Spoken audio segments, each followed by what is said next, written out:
दिलदार music present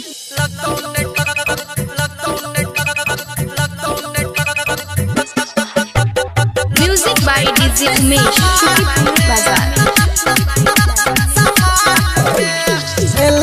छौरी ठंडी महीना कहचियो बात मन ले हसीना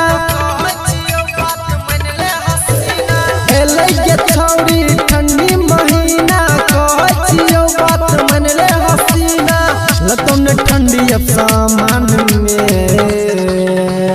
कल दिया लगन में लतौन ठंडी सामान में कल दिया लगन में लतौन ठंडी सामान में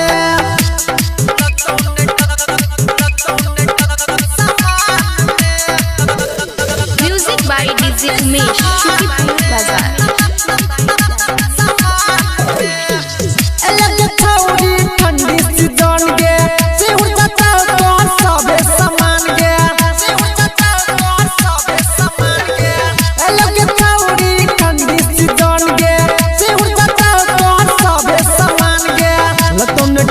अब सामान में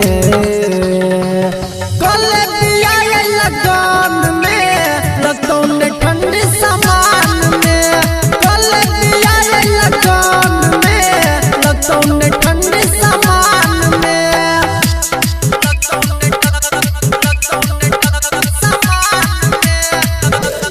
music by DJ Umesh Shukipur बाजार।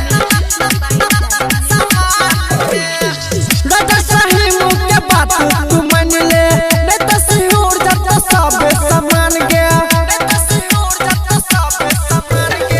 लटा सही मुँह के बात तू मन ले नहीं तो सिहोर जब तो सब सामान गया जरा में हीटर वाला काम कर दोगे कल दिया लगन में लतौन ठंडी सामान में कल दिया लगन में लतौन ठंडी